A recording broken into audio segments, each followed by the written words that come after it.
The Zulu Warriors are a football hooligan group affiliated with Birmingham City, an English football club. The Zulu Warriors first appeared in the late 1980s, and their name comes from a shout of Zulu, Zulu, directed towards Birmingham in 1982 by Manchester City fans because of the city's multicultural following. The Zulu Warriors have a diverse membership, in contrast to most other hooligan groups that started around the same time, which were nearly entirely white and included supporters of far-right organizations such as the National Front.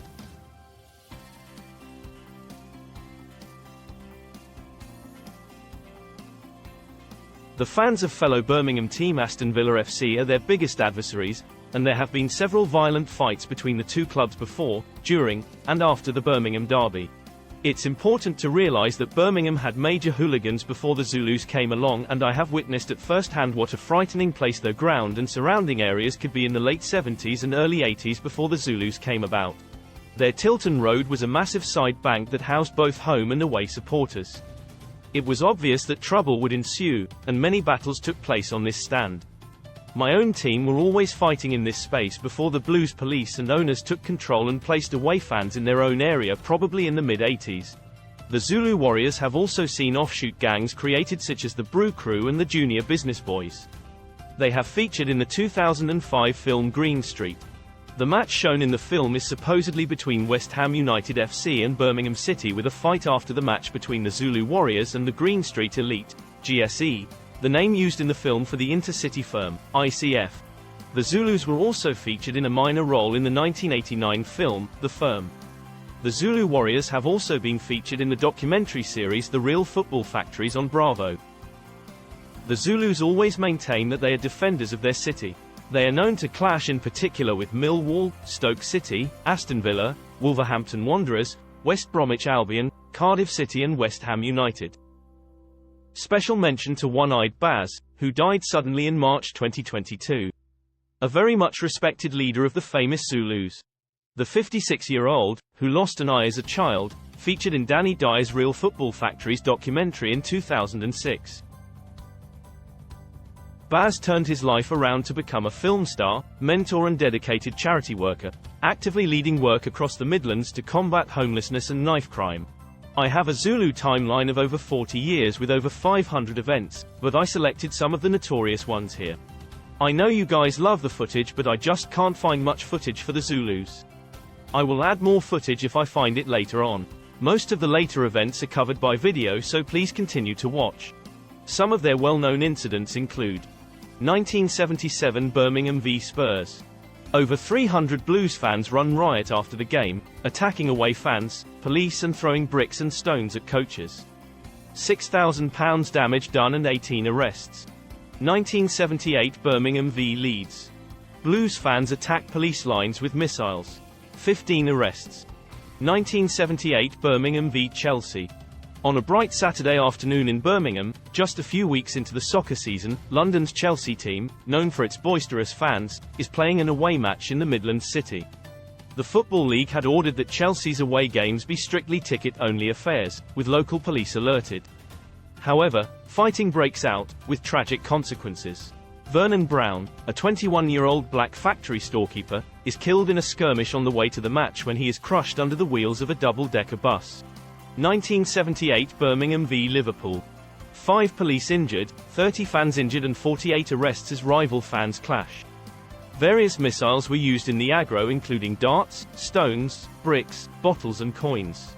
1978 Birmingham v Aston Villa. 10 injured, 55 arrested as rival fans clash. 1980 Aston Villa v Birmingham. 24 arrests as fans throw stones at windows. 1981 Everton v Birmingham. Blues fans attack police. 1 policeman kicked senseless by Blues fans. 1981 Birmingham v West Ham.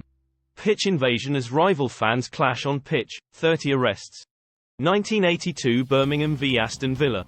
50 fans held, as hundreds of Blues and Villa fans clash in city centre battles throwing bricks and bottles. 1983 West Ham v Birmingham. 236 Blues fans are arrested at Euston Station in London after going on the rampage. 1983 Aston Villa v Birmingham. Villa fan is stabbed as Blues and Villa fans clash again in running battles. 48 are arrested. 1984 Birmingham v West Ham. Pitch invasion by hundreds of rival fans as West Ham's ICF invade the pitch. Blues stand against the West Ham. 30 injured and 100 arrests.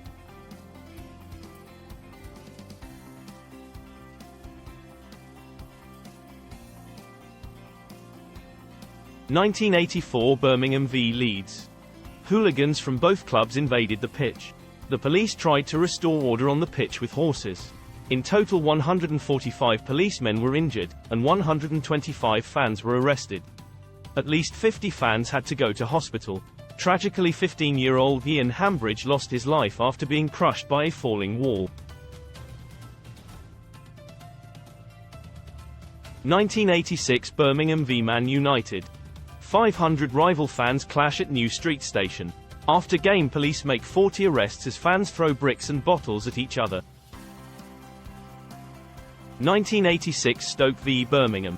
100 Zulus armed with sticks and bricks fight 100 Stoke fans in city centre. Zulus attack Stoke's end in the ground, 15 arrests. 1989 Crystal Palace v Birmingham, the infamous relegation party. 9,000 Blues fans along with Zulus reap havoc at Selhurst Park dressed in fancy dress. Total carnage from the Zulus and even the Palace fans. 1992 Birmingham v Stoke. The Zulus invade the pitch several times and try to get to the Stoke lads behind the fencing but without success. Lots of fighting after the game and lots of arrests.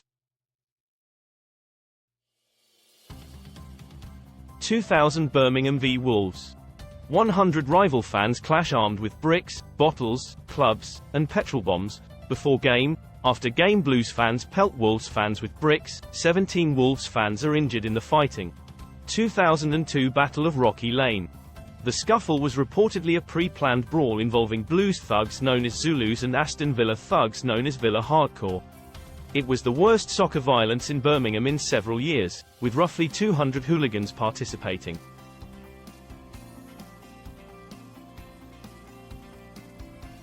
Fans of opposing teams were armed with CS gas canisters, batons, knives, and homemade weapons constructed out of billiard balls in socks. On the night, 41 people were arrested for a variety of public order violations. In a series of dawn raids, roughly 30 suspected soccer thugs were apprehended.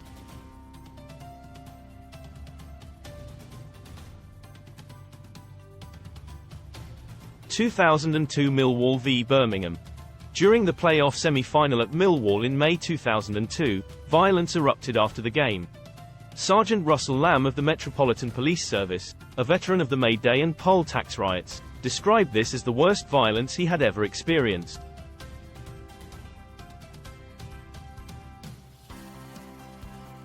Although mainly Millwall violence, the fact that the Zulus were there must play into calculations. 2006 Stoke v Birmingham, FA Cup. Hundreds of football supporters attacked police officers following the FA Cup match between Stoke City and Birmingham City. A group of roughly 200 visiting fans tore down fencing separating them from Stoke supporters at the Britannia Stadium, causing trouble. Police confronted severe violence as rivals firms departed the ground, according to a senior official. Officers have made many arrests and are examining CCTV footage. 2007 Cardiff v Birmingham. In 2007, a steward from Cardiff City was blinded in one eye when he was hit in the face by a lump of concrete thrown by Birmingham City hooligans.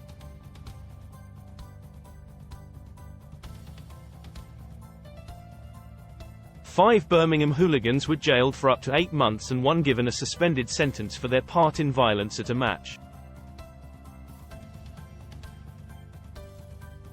2015 to 2017 Birmingham City fans were the worst behaved in the country, clocking 95 arrests.